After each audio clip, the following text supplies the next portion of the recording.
Malheureusement, moi j'ai entendu des gens dire le manque de réponse est une réponse. Qui vous a dit ça? C'est une bêtise. Manque de réponse, c'est pas une réponse. Ce n'est pas une réponse. Le manque de réponse est une réponse dans le monde des orgueilleux et des prétentieux. Parce que vous savez que quand vous ne répondez pas, ça veut dire que vous avez saboté quelqu'un. Ça ne veut pas dire que tout le monde pense comme ça. Ce n'est pas vrai. Bon, mes amis, j'espère que ça va. D'abord, j'espère que vous m'entendez parce que là, je suis tout seul. J'ai eu quelques soucis techniques. Ce microphone ne fonctionne pas, apparemment. J'espère que vous m'entendez si je fais ça. Et là, clairement, vous m'entendez pas. Donc, le microphone a bugué un peu. Je suis tout seul. Le technicien n'est pas là, donc j'essaie de me débrouiller. Pas facile du tout. Vous savez, c'est plus facile avec un téléphone. Hein, comme ça passe. Avec ces histoires ici, ça devient très compliqué. Mais bon, il fallait faire un choix. Soit je vais devoir tenir le microphone comme ça, ou pas de vidéo aujourd'hui. Qu'est-ce que vous choisissez? Ouais, je crois que j'ai pris la bonne décision. Donc, comme je suis un homme de parole, euh, je vais devoir tenir ma parole pour vous présenter une vidéo. Je vais devoir mettre ma main comme ça, le microphone, et puis après tout, ça permet aussi de montrer un peu ma montre. Hein, ça fait genre, ouais, un peu. Alors, comment allez-vous? Moi, je vais très bien. C'est une belle journée. J'ai été très efficace aujourd'hui. Aujourd'hui, on fera très vite. Très vite, en tout cas. Vous savez, on a besoin de différentes sortes d'évangélisation, de prise de conscience. C'est très important. Il faudrait que certaines personnes prennent soin de notre état spirituel, autant il en faut que certaines autres personnes prennent soin de notre état moral, mental et psychologique. On en a tous besoin. Vous savez, aujourd'hui, on va parler d'un sujet très intéressant. Je suis certain que vous l'avez déjà expérimenté aussi. Vous l'expérimentez probablement actuellement, d'ailleurs. Quand vous avez un problème avec quelqu'un, il faut le lui dire. Il ne faut pas aller sur Facebook, sur Instagram ou sur WhatsApp, écrire des statuts visés à l'égard de cette personne, espérant le faire mal. C'est lâche. On l'a déjà répété dans le passé, on le dira encore une fois. C'est nécessaire. Vous savez, hein, il faut attendre. On ne peut pas parler de développement en Afrique sans parler de comportement. On ne peut pas parler de développement en Afrique sans parler de comportement. C'est très important. Et il faut arrêter de nous dire que c'est l'état de l'humain. C'est l'humain, il fait ça. Non, non, non, il faut arrêter. Les humains sont pas semblables. Les humains se ressemblent physiquement. Ils ont des yeux, des nez, des bouches. Vous le savez. Voilà la raison pour laquelle d'ailleurs certaines personnes dans certaines régions disent les gens de telle région ils sont comme ça. Ah, les gens de l'autre région ils sont avares, hein, ils donnent pas l'argent. Les gens de leurs filles sont légères. Hein. Est-ce que c'est vrai? Ce n'est pas toujours vrai. C'est stéréotypé, peut-être oui, mais est-ce que c'est faux? Non, ce n'est pas faux. Ce n'est pas faux. Si on le répète tout le temps, tout le temps, tout le temps, c'est-à-dire qu'il y a un bon nombre de personnes, dans ce groupe en tout cas, dans cette catégorie des personnes, qui se comportent oui, ils sont peut-être voleurs, la plupart, en tout cas, la majorité, si vous les laissez autour de... Hein, ils sortiront pas sans tirer quelque chose. Ils sont peut-être légers, oui, la majorité peut-être. Peut-être pas vous, mais oui, beaucoup sont comme ça. Et il faut qu'on en parle, c'est important. On a des sérieux problèmes psychologiques, mais malheureusement, vous savez, en Afrique, la psychologie ne nous intéresse pas beaucoup. Soit c'est démoniaque, ou voilà. Vous avez un problème avec quelqu'un et le courage d'en parler à la personne. Au lieu d'écrire des statuts lâches sur Internet. Il y a des gens ici, ils pensent que s'ils partent, la vie des gens vont changer. Il y a des gens ici, quand on évolue dans la vie, ils ne vous soutiennent pas, mais quand vous avancez, non.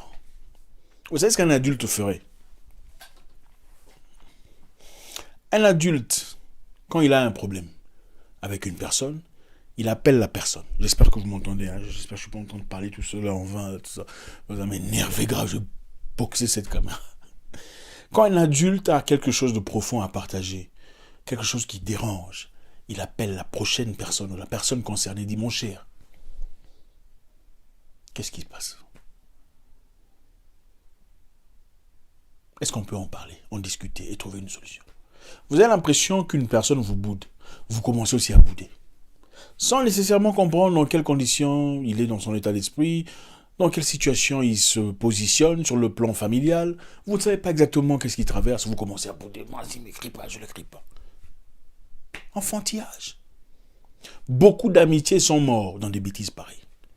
Lui, il attend toujours que c'est moi qui appelle. Ah, il va attendre beaucoup d'amitiés, des enfants. En fait, il y a beaucoup d'adultes qui sont des enfants. Comme je le dis souvent, beaucoup de personnes grandissent jusqu'à 31 ans. Après 31 ans, ils apprennent seulement à fignoler français. Être adulte veut dire appeler son prochain. Mon cher, j'ai l'impression que tu me boudes. Est-ce qu'il y a un problème? Comme ça, on pourra en parler. Et tu verras, ah oui, mon cher, tu sais, j'ai entendu dire que toi, tu avais dit ceci et cela de moi. Ah bon? Qui a dit ça? Non, je ne peux pas te dire qui a dit ça, mais on a dit ça. Non, mon cher, ce n'est pas vrai, je n'ai jamais dit ça. Ce n'était pas dans ce contexte-là que je le disais. Ah bon? Oui. C'est comme ça que les adultes traitent leurs problèmes. Votre boss, vous avez l'impression qu'il vous sous-estime ou ne vous considère pas. Vous avez l'impression d'être mis à l'écart. Au lieu de bouder, d'aller parler du boss auprès d'une tierce personne, qui probablement ira dire au boss, espérant avoir les faveurs du boss dans le futur, à votre détriment. Demandez au boss très poliment, chef, est-ce que je peux vous parler? Il y a quelque chose qui m'est gros dans le cœur, j'ai vraiment envie de parler avec vous. Chef, vous voyez, vous savez, ça a toujours été un plaisir d'être là, travailler avec vous a toujours été génial. Même si vous ne le pensez pas, il faut le dire. C'est comme ça qu'on travaille avec les humains. Ils se sont d'abord en place. Vous êtes un bon chef, j'ai toujours aimé votre leadership. Mais depuis un temps, j'ai l'impression de ne pas être dans les bons, sur votre ligne de mire, peut-être. Qu'est-ce qui se passe? Est-ce qu'il y aurait quelque chose que j'aurais peut-être fait par hasard sans le savoir, que vous voudriez m'en parler? Et même s'il y avait quelque chose, d'accord, il va le mettre à l'écart pour essayer de confirmer sa théorie. Vous savez, un boss, les boss généralement veulent asseoir leur autorité en vous montrant que ce qu'ils disent, c'est ça. Non, non, je n'ai aucun problème avec toi.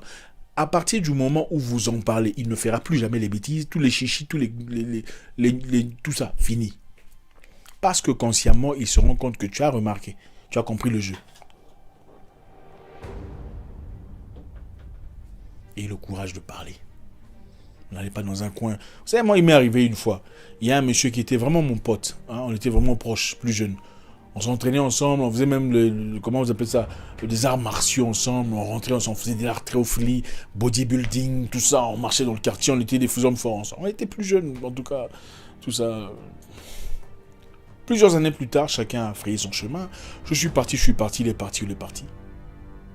On était amis sur Facebook, c'est toujours les réseaux sociaux. Les réseaux sociaux ont apporté des problèmes inexistants dans le passé, ça il faut le reconnaître. Avant, on n'avait pas cette chance de voir ce qui se passe dans la vie des gens. Mais c'est aussi ça le problème. Je remarque le gars... comment vous dites ça? Nous ne sommes plus amis. Moi, je lui envoie un truc. Demande d'amitié. Quelques temps plus tard, nous ne sommes plus amis. Je lui envoie encore un demande d'amitié. Je lui dis, mais mon cher, mais qu'est-ce qui se passe? C'est quoi le problème? Il me dira, non, tu vois... ta façon de parler, ta façon d'être, moi je comprends plus.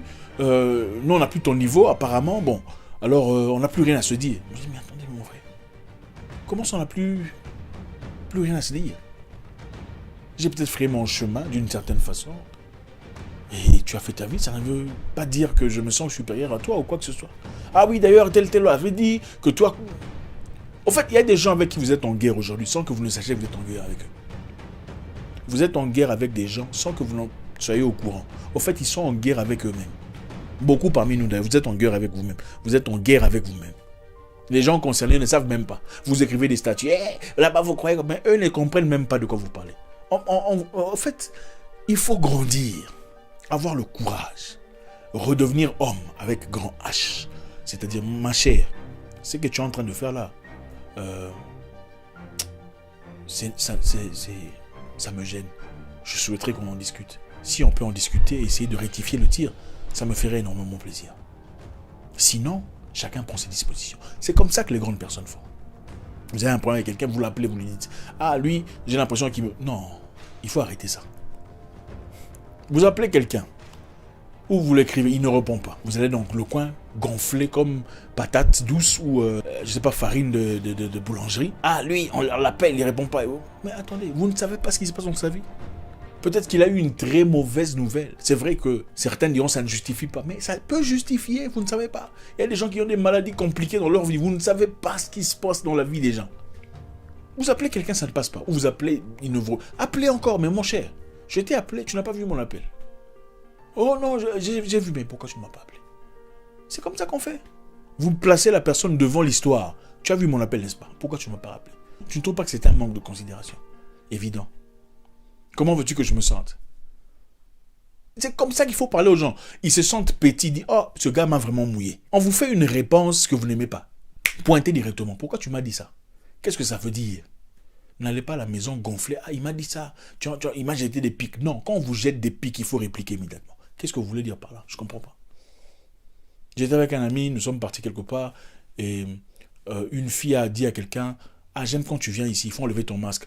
J'aime quand tu viens ici. » Pourquoi? Le monsieur dit « Tu aimes mon visage ?» Il dit « Non, non, ton visage me fait rire. » Le monsieur a directement pointé « Mon visage te fait rire. Moi, je suis ton copain ou quoi? Attendez, expliquez-moi ça. » Non, non, non, c'est pas ce que je voulais dire. Non, je pars. Je suis client ici, mais vous me dites que mon visage vous fait rire. Elle s'est excusée. Au lieu de rentrer à la maison en disant « Elle m'a dit que mon visage lui faisait rire. » Et garder des blessures intérieures qui n'ont pas lieu d'être. On doit grandir. Il arrive des moments où on n'est pas nécessairement en correspondance avec les gens avec qui on correspond très souvent. Ça ne veut pas nécessairement dire qu'on vous boude. Ça ne veut pas nécessairement dire qu'on ne vous considère pas.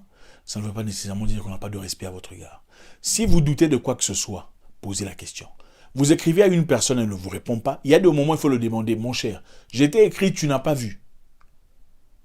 Pourquoi ne m'as-tu pas répondu? Ah, je suis vraiment désolé. Au fait, il y a ma mère qui vient de se casser la jambe. On ne sait jamais. Ah, je l'ai écrit, il n'a pas répondu. Moi, par exemple, il y a des fois, on m'écrit. Je vois. Mais dans ma tête, je pense que j'ai déjà répondu. Pourtant, j'ai répondu dans la tête sans savoir que je n'ai pas répondu sur place. Ça peut arriver. Mais toi, quelque part, tu te dis, ah, lui, il se prend la grosse tête depuis que quoi, là. Hein?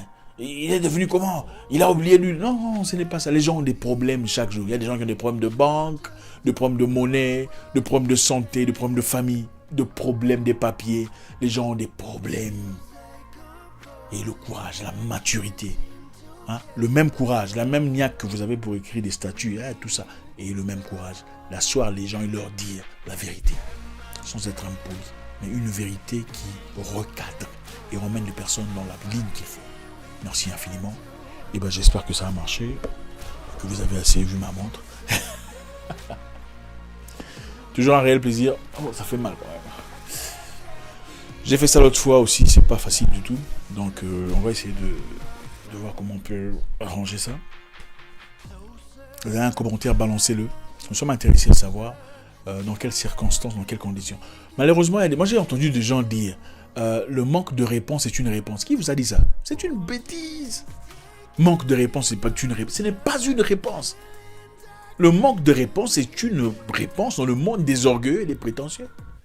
Parce que vous savez que quand vous ne répondez pas, ça veut dire que vous avez saboté quelqu'un. Ça ne veut pas dire que tout le monde pense comme ça. Ce n'est pas vrai. Il y a des gens qui ont trop de choses à faire. Moi, je me souviens, avant d'avoir gagné un truc là, comme ça dans ma vie, j'ai écrit à certaines personnes qui ne m'ont pas répondu. J'ai encore écrit, ils ne m'ont pas répondu. J'ai écrit une troisième fois. C'est là, ah, nous sommes désolés. Tes messages partaient dans les spams. Dans les spams, c'était... Vous voyez un peu. J'aurais pu dire, bah écoutez, si on ne me répond pas, eh ben tant pis. C'est moi qui allais perdre. Surtout dans les conditions où vous êtes gagnant. Il faut arrêter l'orgueil. C'est ça l'orgueil. Il faut avoir de la fierté. Mais la fierté, ce n'est pas l'orgueil. Il y a des cas toxiques où il faut se retirer. Quand c'est toxique, quand c'est répétitif et vous constatez qu'il y a quelque chose derrière ça. Mais il y a des moments où il suffit de dire, mon cher, qu'est-ce qui se passe? Au lieu d'aller raconter, ah, moi aussi j'ai remarqué qu'il a changé. Ça, c'est la bêtise. Ça, c'est la sournoiserie.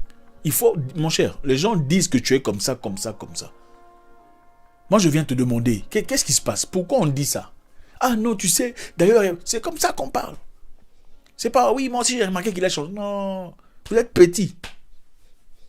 Au revoir.